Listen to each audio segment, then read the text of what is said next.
Welcome to Mission Evolution Radio Show with Gwilda Wiyaka, bringing together today's leading experts to uncover ever-deepening spiritual truths and the latest scientific developments in support of the evolution of humankind. For more information on Mission Evolution Radio with Gwilda Wiyaka, visit www.missionevolution.org. And now, here's the host of Mission Evolution, Miss Gwilda Wiyaka.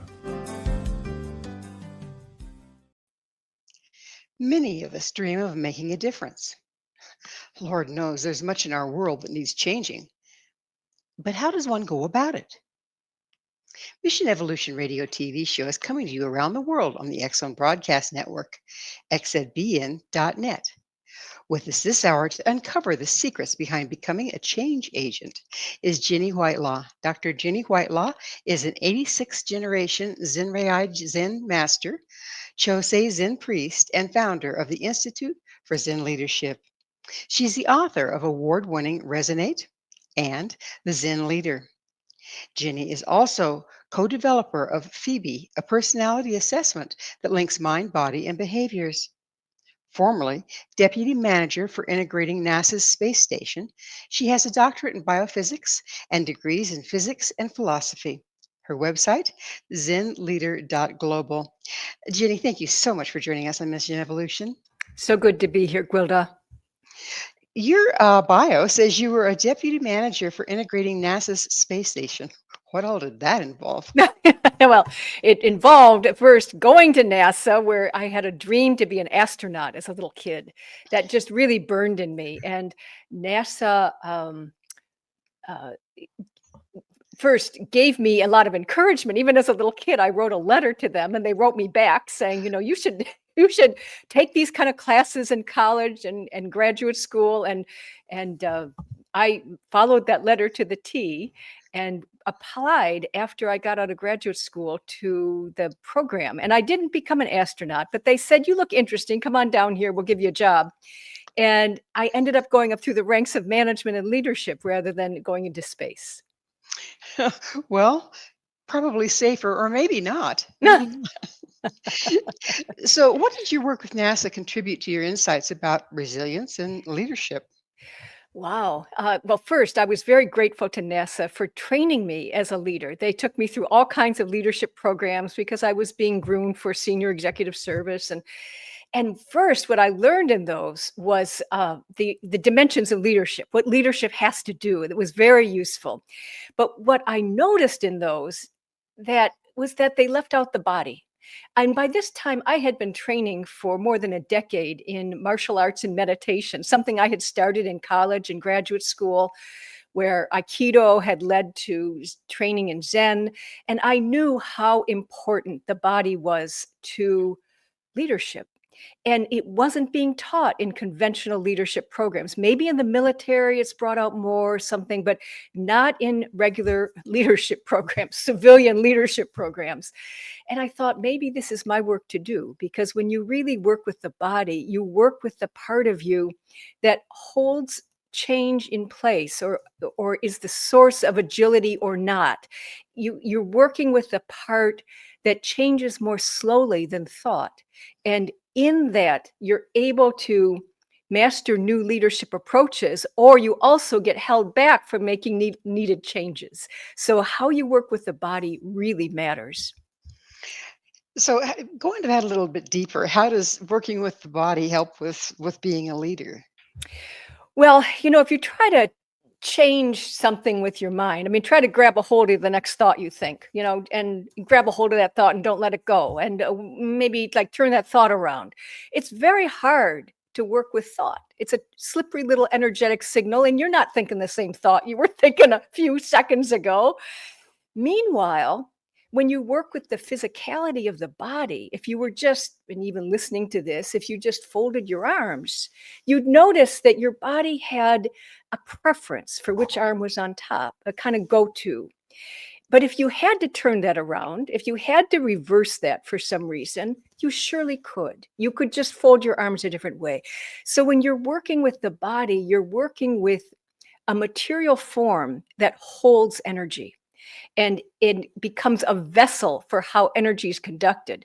So it may make no difference which way you fold your arms, but the way you carry your body and your leadership presence, your centeredness, the feeling that people get being in a room with you, the energy that you exude, the energy patterns you choose to use to engage different leadership situations, those make an enormous difference. And those are all available through the body.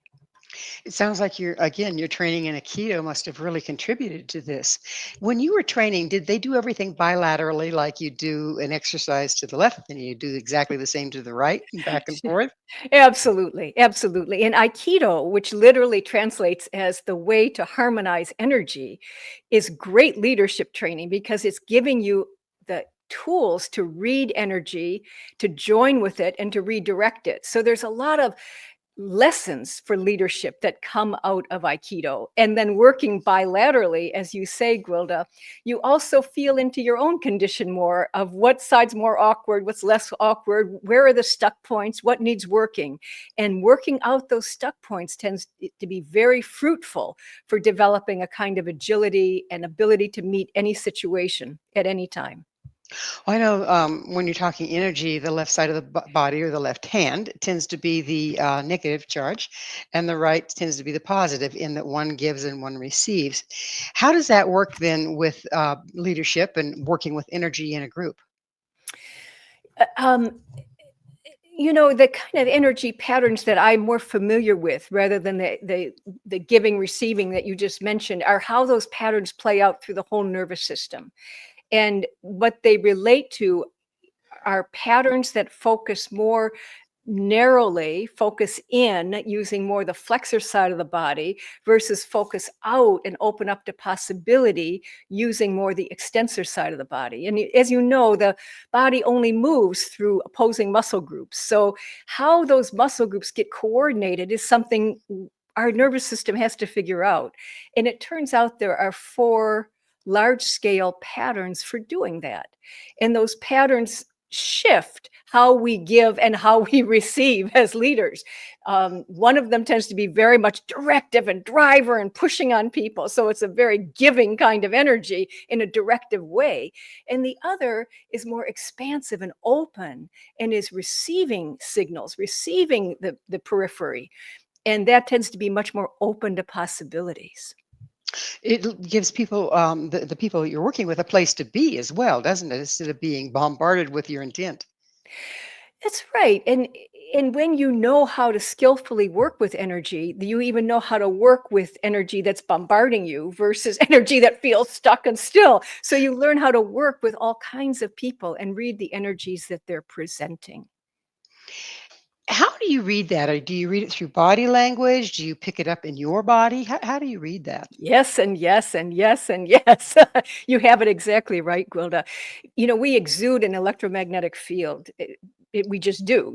Our heart is very key in creating that field, and that field it can be sensed in the vicinity of a person. We don't have a name for that sense, but you can feel it kind of in the vibe of a relationship. You can kind of feel when there's resonance, or we sometimes say when you're on the same wavelength with someone.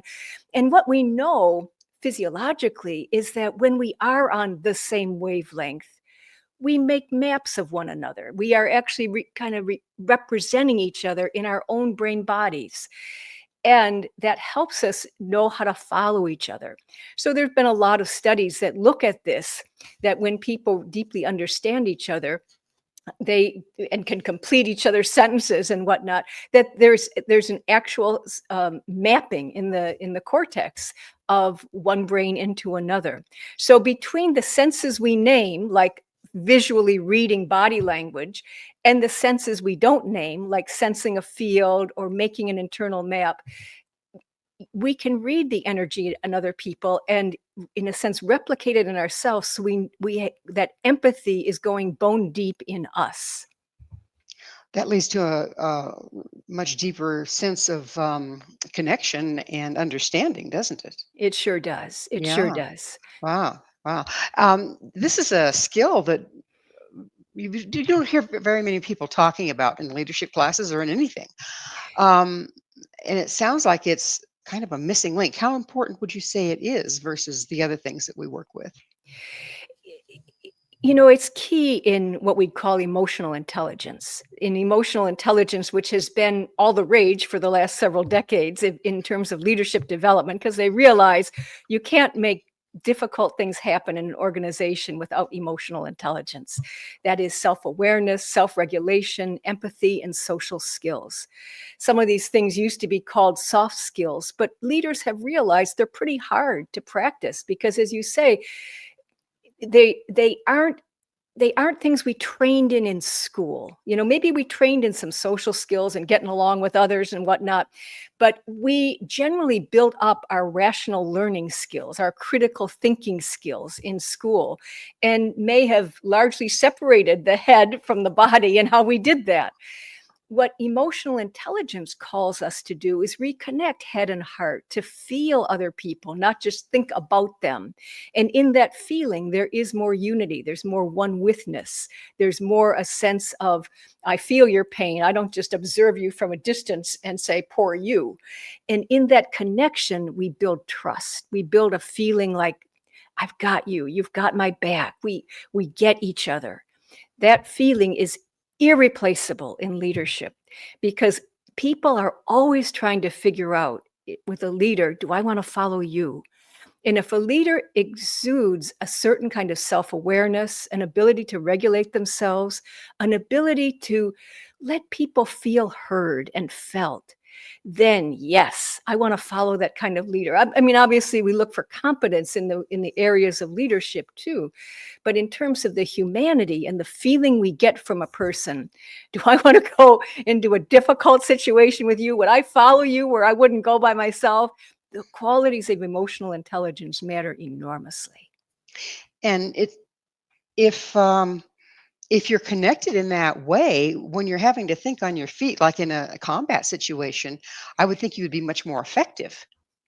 Well, indeed, the when you can relax and connect with the team, for example, that you're a part of, and Navy SEALs talk about this all the time of making the switch, right, or into a kind of collective flow state where they don't even need verbal communication to kind of think on the same wavelength. They just get what's going on because they've all been so trained for the mission and in sync with each other.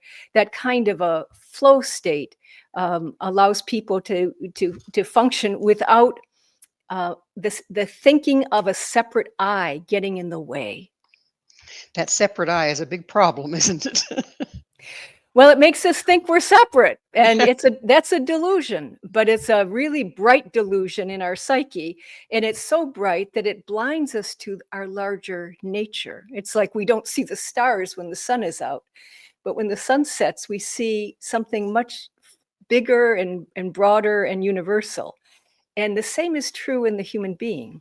When the ego is blaring at us its I-centered needs, we don't see our original nature. But when that we see through that, we can feel into how truly connected and boundless we are.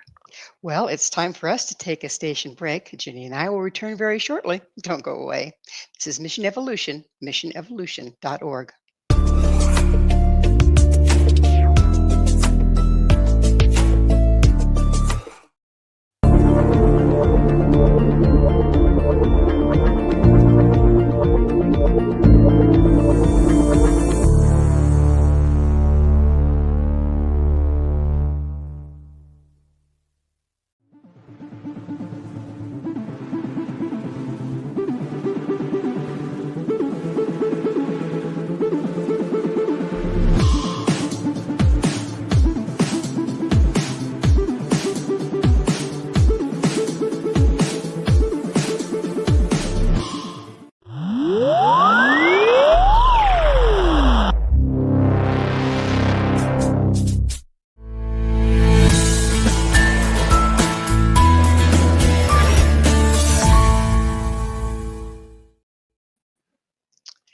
What is a Zen leader as opposed to a not so Zen leader? With us this hour discussing making a difference is Ginny Whitelaw. Dr. Ginny Whitelaw is the author of Resonate, Zen, and the Way of Making a Difference. Ginny, As a Zen master, how do you define Zen leadership? Well, it goes to what we were talking about just before the break. Who's leading? Is it a separate or thinks it's separate I, or are we connected to our whole nature? And one of the favorite definitions that I've heard of leadership, just regular any leadership that came from Kevin Cashman, was authentic self-expression that creates value.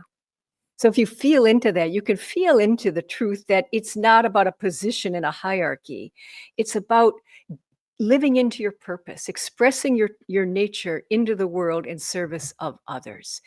What Zen brings to that or takes away from that is the separate self. So we would say it's expression of the authentic self in service of others. And that authenticity or that bigness takes away fear, because the part of us that gets afraid is the part that's trying to protect this life, this body, this self, this reputation, this whatever, right? And when we don't focus there, we start to use this instrument in service of all that it can do. When a person first thinks they want to be a leader, there's various reasons for that might be. And my observation is that a lot of people that think they want to be a leader are coming from a place of ego because it will make them feel important or make them appear important. This seems diametrically opposed to what you're talking about. Right. Well, that's right. It's not unusual for people to be drawn to leadership because they want to achieve or they want power or things like that. And yet, those needs often, can drive leaders to do very self-centered things, right? So it's not that, I won't say that's wrong. I'll just say it's not our greatest truth. There's a greater truth that is how we can use this vessel to serve others rather than using all of life to serve ourselves. Now, right now, it seems like the way everything's wired, it's the latter. How do we turn that around? I mean, even those of us that, have a low self-esteem and want to be a leader to build ourselves up, how can we how can we turn it around to where we are serving others, making space for others to serve as well versus building our ego? Yeah. I go back to the body because trying to turn it around by just giving myself some positive affirmation, like you're good enough, go out and do it, or you're okay, you don't have to prove yourself. I those little kind of calendar sayings, they don't hold up under pressure.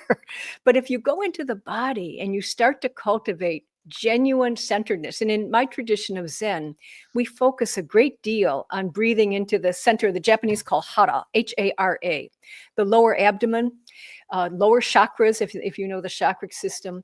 But it's the center of gravity in the body, but that lower abdomen is the deepest, slowest, most grounded breath. When those muscles start regulating the lungs from underneath, we settle down, we calm down.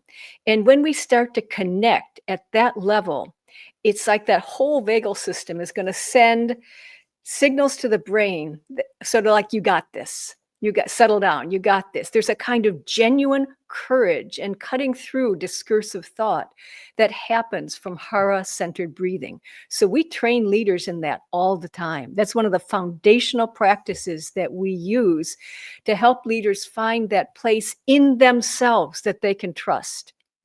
And in that, once you can start to feel into that inherent connectedness, there's the sense of needing to prove starts to evaporate, or it becomes more transparent. I won't say it goes away altogether, because a lot of these urges or needs come deep from our childhood, or they might even be intergenerational trauma or reinforced through a lifetime of habit. So it's not like they instantly disappear, but they don't grip us the same way, and they become increasingly transparent so that we can connect to what's true and say, oh yeah, there's my old habit of needing to prove myself again, but I don't have to act on it. That's where that self-regulation comes in. So are you talking about diaphragmatic breathing? It's even deeper than diaphragmatic. The diaphragm is certainly involved in it, but the diaphragm, as you may know, is a huge membrane at the solar plexus level that goes all the way around, underneath the rib cage, lining the rib cage. There's a relationship between the diaphragm and actually the pelvic floor with how those two can work together to control breath from the lower abdomen. And we teach and train in that method in a way that helps people experience a deep centeredness, and then it allows breath to slow down. When breath slows down, even the rate at which thought develops can slow down. We become much more stable. When our thoughts slow down, we become much more stable. Doesn't that give us room and time to weigh our options and our decisions? There's a phrase that I like from mountain climbers and Navy SEALs that says, slow is smooth, smooth is fast. So when we are smooth, we're able to meet each moment and each person one with, as opposed to kind of bouncing off of it as we vibrate around frenetically. You speak of resonance. Is there some exercise or something that one can do to resonate with another? And maybe the other isn't a good place to resonate full time. Can you use that resonance to pull them back into the center? Interesting. Breath is one of the real tools that we use to help, get on the same wavelength with someone, but just even following the breath and helping people settle down. I find in my coaching with people, I'll often use this to just, if they kind of come in all excited, all kind of spun up, I'll just help, sort of breathe slowly with them without even saying I'm breathing slowly with you, but to help them just ground. And as they start to settle down, then we can have a deeper conversation. So matching breath can be a good, to resonate is to vibrate with, to just give a definition of what resonance is. And it is the principle of all change. So if you're trying to bring about a change in a relationship, finding that, I'll say, frequency where you can connect, where you can meet, where you can join is really useful. And one of the ways to do it is to kind of sense where the person's breathing, kind of meet them there and maybe ground it a little bit, join with them. So that's a very practical exercise for trying to get on the same wavelength with someone, on the same vibration. Once you get on the same vibration, say for instance you're in a situation where it's everybody's panicking, there's fire around or whatever, and it's up to you to kind of lead them out into safety. Once you resonate with them, how do you keep from being pulled into the trauma versus drawing them into the groundedness? That's where it requires the inner work, which is how to not be triggered myself. So if we're able to just ground the energy, like a lightning rod takes energy from lightning right to the ground without it getting stuck in between. When our whole body can work that way, then we can be in a mess without being messed up. We can take that energy and just ground it without it triggering us. But if we have a lot of triggers in it, like, oh, I'm all upset too, if it triggers us, then we just join the mess. So part of what we train leaders in is how to work through their own triggers so that their own fears and triggers and difficulties become more transparent, less grippy, easier to pass through. So as when they are in difficult energetic situations, it can pass through. So you're literally using your body to ground the other person as well as Absolutely. yourself. That's right. Whoa, I like that. It seems so much less invasive in a way Yeah. because it's internal. It's not imposing something on someone else. Oh, Yeah. no. And when we're around somebody who's really centered and stable, or they have a really clear kind of field sense, or we might call it strong executive presence or calm executive presence, we feel better. We feel better. So far from being imposing ourselves on someone, it's creating a field that attracts other people, that other people would actually choose to be in. There's a concept called common neutral heart space that I teach how to do, and this sounds very similar in that you're putting this open heart space out between the two of you rather than imposing it. Is it similar to that at all? Well, you're the expert in that, and I am not. So you are going to have to tell me how similar it is. What is, so many wisdom traditions really overlap on this. Mhm. What we notice in what the research from Heart Math Institute, for example, has shown is that when we can have a kind of coherence or resonance between heart and brain, which happens at about 1/10 of a hertz, about 1 every 10 seconds, a certain frequency where the waves sort of add up rather than interfere with each other, we create a field that is much more inviting. And I would bet that relates to the kind of common neutral heart space that you talk about. Do you have a way of getting in resonance with yourself? As I'm listening to you, there's a lot of different parts going on here.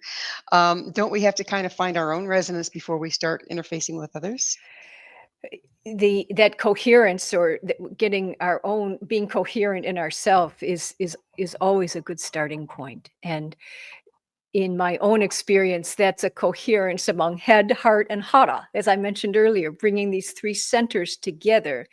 So when we breathe deeply and slowly, like 2 to 3 times a minute, which, by the way, is quite a bit slower than the average. And most people breathe about 11 to 15 times a minute. And that's not when they're exercising. That's what's when they're huffing and puffing through daily life. So to slow that down is taking people out of a very high frequency state into something 2 to 3 times a minute, like a 20-second breath. Allows the hara, the heart, the head to all sort of add up into one coherent signal. Much easier to handle stressful situations when you're starting from that kind of place. And I'm a person who grew up with asthma, who could not breathe when she was a kid, and who knew a thing or two about anxiety. So I can tell you, it's a much happier way to live. When it sounds like we're dealing with this is a key to being able to manage time in a certain way, isn't it? Well, time is an interesting dimension in this, because how we think about time it relates to our psychology too. Time, it is, in one sense, it's always the same time, Gwilda. It's always now. It's always now. But how we think about the clock and managing it comes out of our personality. And it comes out of, again, those energy patterns I was talking about earlier. Some people fight against the time. The time is to beat the clock, get as much done in unit time as I can. I'm always racing against time. Other people are judiciously managing time. This goes here, that goes there. They're organizing their day according to time. Other people are just being, right? They're just being in time, and time flows, right? So we vary with respect to our relationship with time. And that relationship changes how we approach leadership and changes how we direct others when we are a leader. Is it very important then to ascertain what your relationship to time is when you get started here?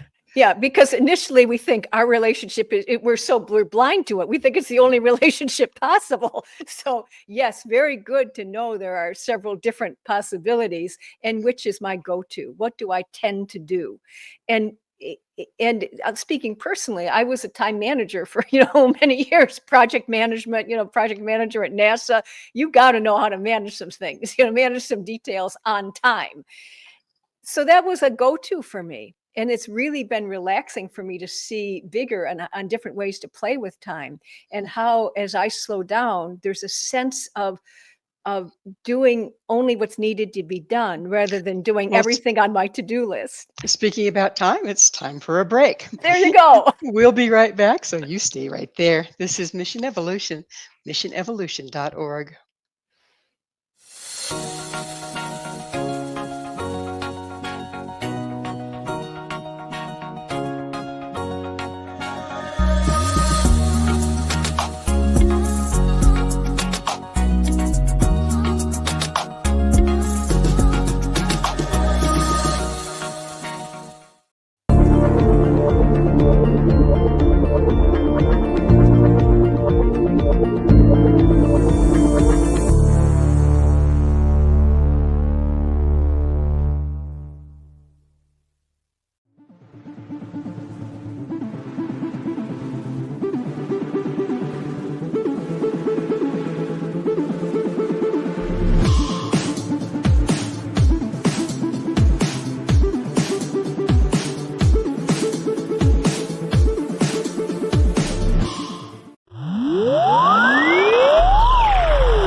Do you have to be fearless to make change?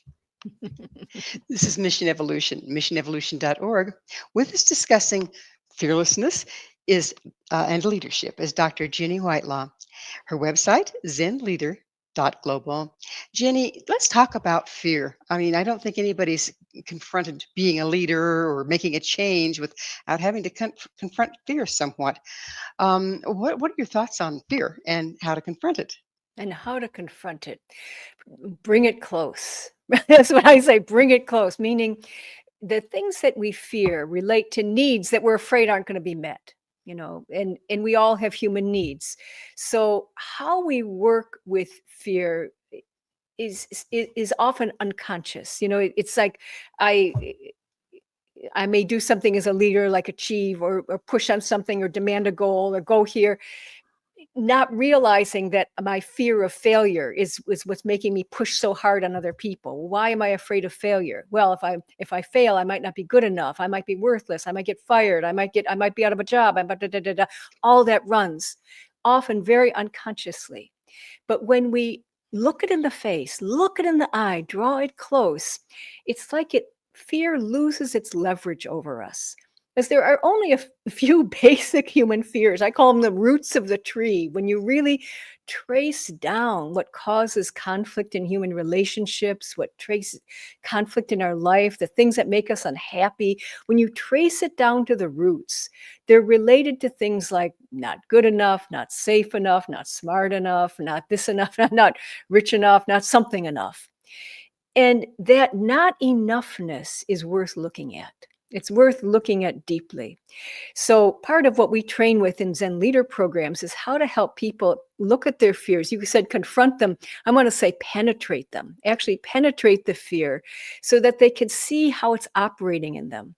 Some fears grow out of needs that in the psychological terms would be called proxy needs from the work of Janoff. He identified that oftentimes as kids, little kids, before we're logical or anything, we may substitute one need for another, like I'm hungry, but no one's feeding me, so I'll just make a scene instead. And we substitute the need for some kind of physical attention for just getting any kind of attention, as an example. Needs that are proxy needs have no natural fill line. If we're healthy and normal, we have a fill line to our needs. We know what enough is. But if we have somehow made a substitution, we may not know what enough is. It may be never enough. And maybe we all know leaders. I know some leaders who will say there's never enough money, never enough wealth, never enough power, never enough, right? That's a proxy need. That's a need of an unfillable hole. And if a leader can't look at that, they're always going to be ruled by it. But when a leader looks at it closely and deeply, they can start again to see through it and see the roots of it in their own life and their own psyche. And it's not that it goes away entirely, it's that it doesn't grip them or trip them up the same way. So they become less fearful, fearless. Well, you had to be pretty fearless to bring this spiritual stuff into a scientific world that you work in. How do you see science and spirituality fitting together in all of this? Oh, like hand in glove, really. I loved science. In that I think as a little kid, maybe like you, maybe like so many people drawn to mission evolution, I wanted to figure stuff out, right? I wanted to know what's going on.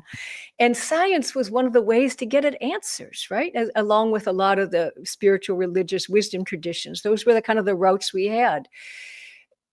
What I really appreciate about science is that it allowed us to build wisdom from one generation to the next because it was objective. You could come up with a set of facts, you could publish them in a paper, I could read them, I could add to those facts and publish for the next generation, and on we could go from Aristotle to the present. And science has taught us so much, but it's that objectivity that gets in the way of deep spiritual truths.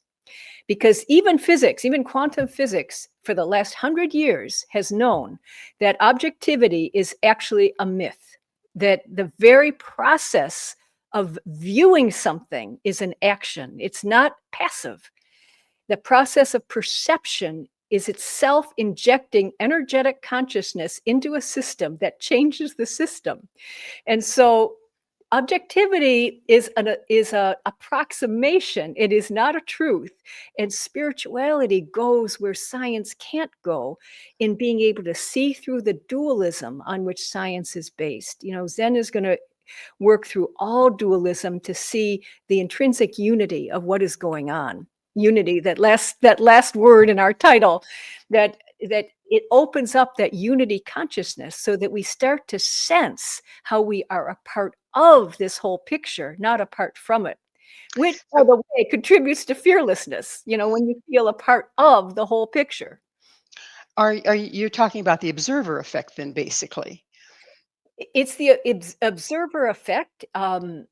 It is the observer effect, and we've seen it. It was recognized in social science some time ago as well, that the very process of studying a human system by a human could change the system.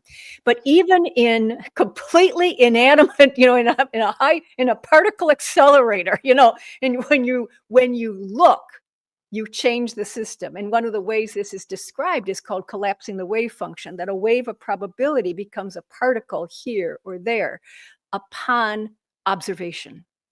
So as Sean Carroll, the physicist, described quantum physics in 5 words, he was challenged to do this for some reason. He said, don't look, wave, look, particle. So that is an observer effect. Interesting. So that kind of makes a lot of scientific study defunct, doesn't it? Well, it's good to know the limits of your instrument. It puts a lot of science in context, I would say. And when you read a lot about quantum physics and quantum physicists, it was quite disorienting to them to realize this observer effect. I mean, I'm sitting here with a quote on my desk from someone who says the true human value of a human being can be found in the degree to which he has attained liberation from the self. That's Albert Einstein saying that. Albert Einstein. So the marriage between some of these scientists who started sensing the interconnectedness of things and the illusion of self, and the spiritual traditions that have been pointing toward that, are not far apart. So how does the using the Zen and the spiritual, which is unity versus taking things apart and observing them, how does that fill in for science? Where science let's go. How do those work together?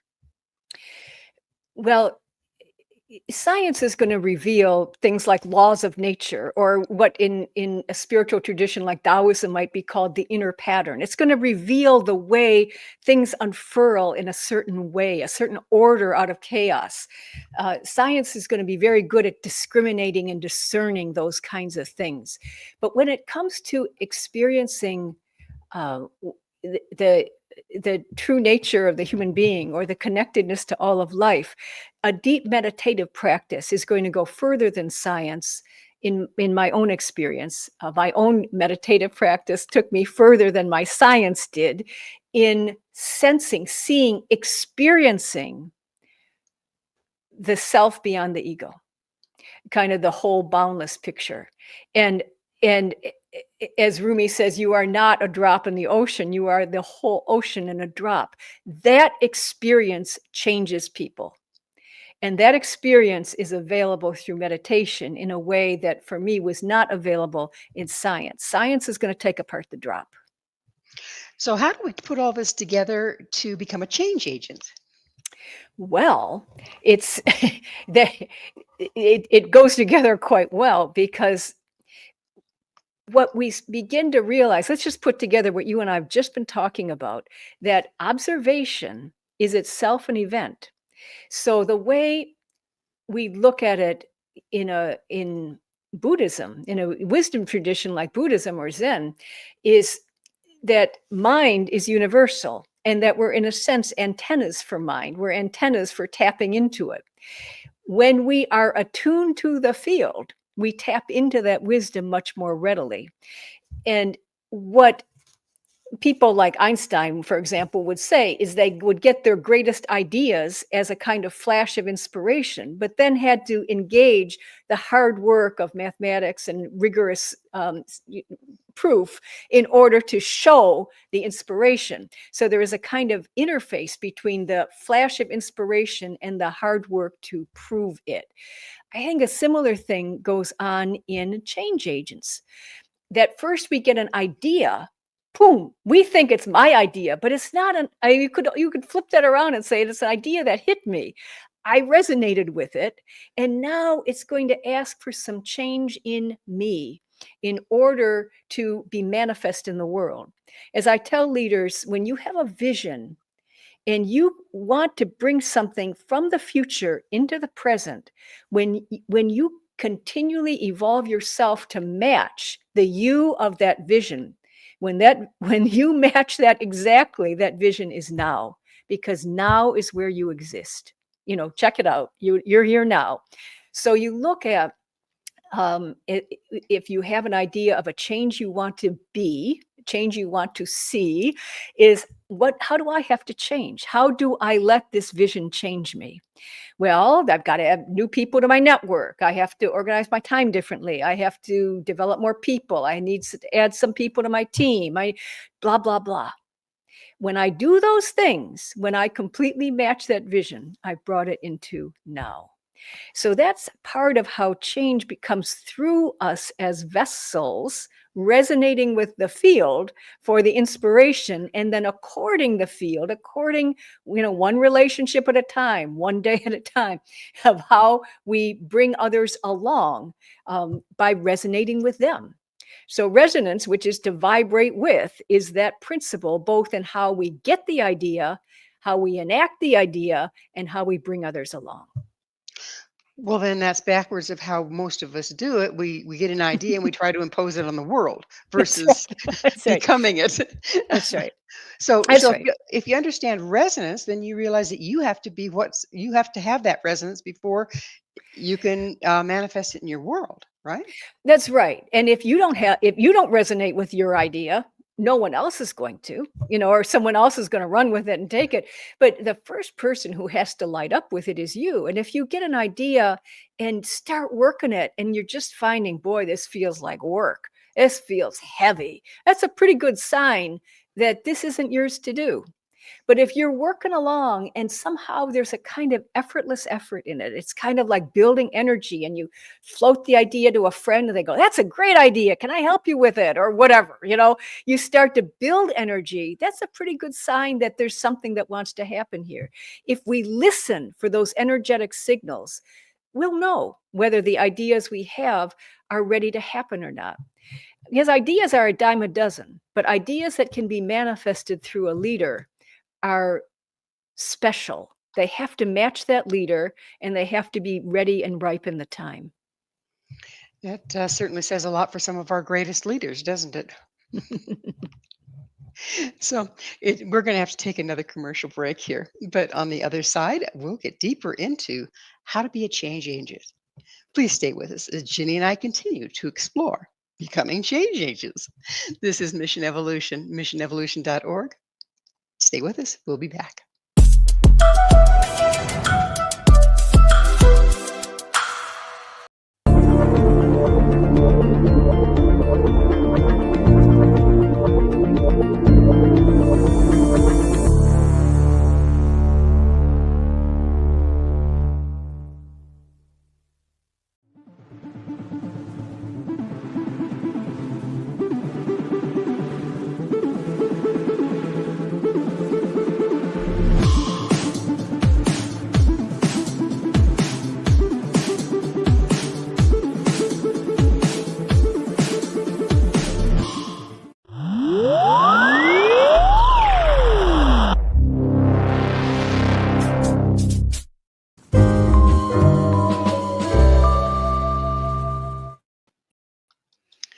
What are your energy patterns doing to your life?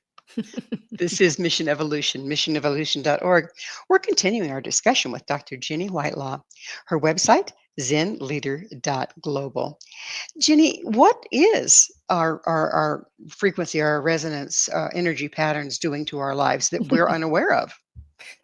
Well, it goes back to what we talked about in one of the earlier segments, Gwilda, about these energy patterns that run through our nervous system and regulate how we pick up signals, how we are going to resonate with the people and the ideas and the situations around us. So at the extremes are the highly attenuated driver pattern. If you just put your hands together and you just press and press and press, you can almost feel your peripheral vision shrinking down into like a laser point. That kind of determination is wonderful for hitting a target, reaching a goal, hitting a number. But it's not going to give us the big picture. In fact, it's easily blindsided. So as a change agent, it's very good if we know exactly what we need to do to bring in this kind of determination.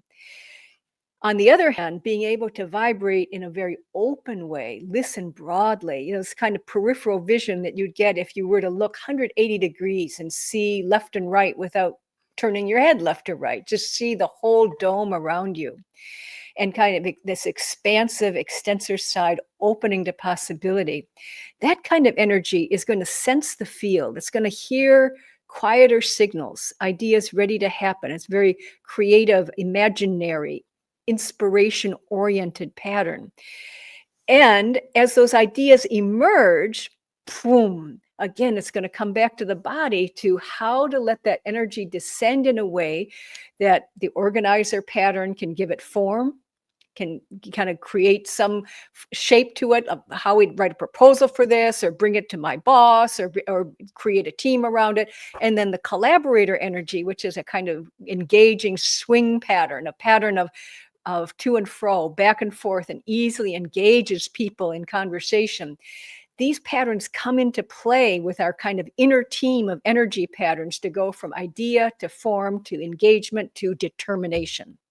This descent of energy through the physical body, through these patterns, helps us take an idea from the ether, as you were, an idea that got me, into something that matters, turning energy into matter.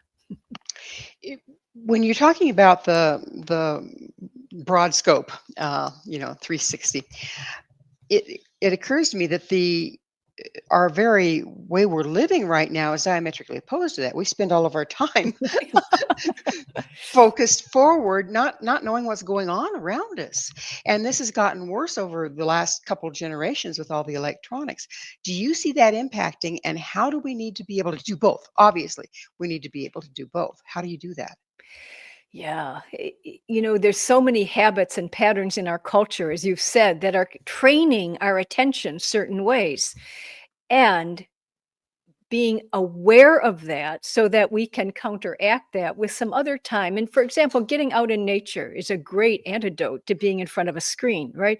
When you get out into the bigness of nature and the expanse of a landscape or the feeling of the big sky, there's something that opens up in us. So that kind of time in nature, very useful.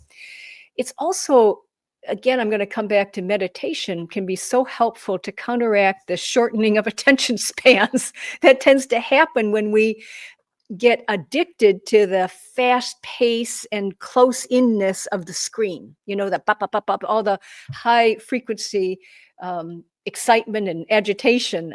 I have a couple of young nieces and nephews, grandnieces and grandnephews, I should say, who, have a house full of toys, but the most exciting toy to them is the cell phone. They love what's going on the phone, right? And you can just see how even at months old or a year old, how the brain is getting trained for that kind of excitement and level of stimulation. So being intentional about creating time in our day, in our body, to slow down, to stop, so that we can be clear. It's like taking the agitation out of the water so it can reflect things clearly. So helpful, so useful. And so easily forgotten in our day and age, I'm afraid. So you say we have a choice in how we resonate. What do you mean by that?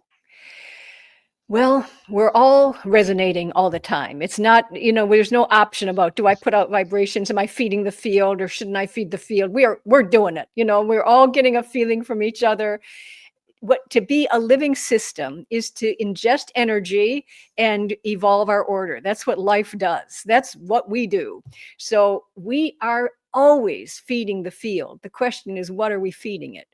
And when we want to sincerely add value, we're going to go all the way back to that definition of leadership. We become more intentional about feeding it something worthwhile. When we want to bring other people along, we become more intentional about meeting them where they are and feeding into energy that will help them move with us or help them move toward an important goal. So when we can, as opposed to if we're just kind of, quote, all over the place, we create a kind of jaggedness to the field, a jaggedness to the situation that makes other people feel jagged. And it kind of propagates a nervous, anxious energy. That would not be our definition of leadership, right? That is not authentic self-expression that creates value. So if we really want to lead people toward a better place, lift people up, not crash people down, it calls on us to master enough of this instrument that we're able to regulate ourselves in the world and resonate the signals that help lift people up, settle them down, and bring out the best in them. So, excuse me, it's that time in the show when I get to ask you, what's your mission? Oh, to bring as many leaders to awakening and help them change this world, both in this generation and generations to come. It's so clear to me that we're facing a time of enormous collapse and unpredictability. And we need leaders who can lift people up, who can pull people through a storm and get them to the other side. And I'm deeply committed to developing as many of those leaders as possible. That's a beautiful commitment. And how are Zen leaderships and resonance essential to the mission of evolving consciousness? Well, I think in my own experience, it's been essential for me to be able to see through the self, that ego self, to the broader, boundless sense of who I am. It helps me relax as I kind of look at the mess of the day and see it more in a kind of, creative destruction or destructive creativeness. Who knows which it's going to be, but a kind of like it's all in the great cosmic dance. And you and I, Gwilda, are dancing with it. And when we can relax into that bigness and give it our best, there's this sense of knowing there's nowhere to be lost to. That feeling can fill us with a kind of resilience and calm that helps us be of some use in this world. It seems like, again, as we've been talking this hour, that the key to all of this is inside the inner work to remove who we are not so we can resonate with who we are. So how does a person begin that work? Start with a long, slow exhale right now and get curious about what's in the way and how it could be even slower, even longer, even more centered. And if you get really curious about that, you'll start working the body. And as you start working the body, you'll see inside and outside are no different. The more you work this, the more you're working this.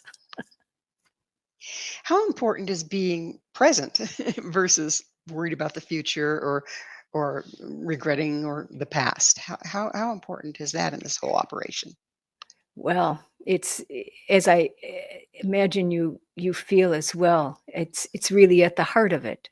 Because to worry about the future or the past are thoughts in our head, thoughts from an I conditioned by its history of catastrophizing or being too optimistic, whatever it does, right? It's thoughts of an I.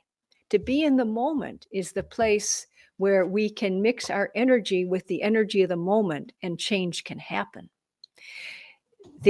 Everything else is just the conditioning of an I. How do we know if we are designed to be leaders? But they say too many chiefs and not enough Indians. How do we know if we're one of the ones that really can make a difference, that can be a change agent? In my view, we're all here to do something. That authentic self-expression that creates value is not just meaning a certain hierarchical position. So just feeling into what is it I'm here to do? What lights me up? What is mine to give? What is it that I can't not do? There's a lot of ways to ask the question, but it's a question that each person can answer true to themselves. And in that answer, add value for others. So I don't say just some people are leaders. Now, there are some people who have, the gift of an enormous amount of charisma and bigness and, a hunger for power or whatever that puts them in certain positions more than others. So I don't deny that either. We all have our conditioning, our situation, our genetics, our upbringing, our karma, right? And everyone can be a leader when it comes to authentic self-expression that creates value. When we talk about the whole and we talk about the individual, everybody's different, obviously. Are we each different pieces to a puzzle? And is the whole incomplete if one of us doesn't stand up and bring what we have, what we are? Yeah, when we think of a puzzle like a jigsaw puzzle, we think about pieces in, pieces missing, and things like that. Um, if we were to start with that kind of image and then blur all the edges and then put the whole puzzle into every piece and the piece into the whole puzzle, we'd start to get at the deeper truth of this incredible net that we are participating in, where we are both a differentiated self and the whole picture. That's such an amazing paradox, but that is the truth of being human. And that's the truth. I don't ask you to believe me. I say, feel it yourself, experience it yourself, and you'll need no convincing that you are both part and whole. Both part and whole. I like that a lot. Well, unfortunately, I have so enjoyed our time together. We could go on, but we are at the end. So, Ginny, thank you so much for coming on the show and bringing your vast well of knowledge. Thank you, Gwilda. A joy to talk with you. It was a real joy. Our guest this hour has been Dr. Ginny Whitelaw. Ginny is the author of numerous books, including Resonate, Zen, and the Way of Making a Difference. To find out more about Ginny, where you can find her books and all she has to offer, visit her website, zenleader.global. This has been Mission Evolution with Gwilda Wiyaka. For more information or to enjoy our past archived episodes, visit www.missionevolution.org. But please be sure to join us right here next time. This mission will continue, bringing information, resources, and support to our rapidly evolving world.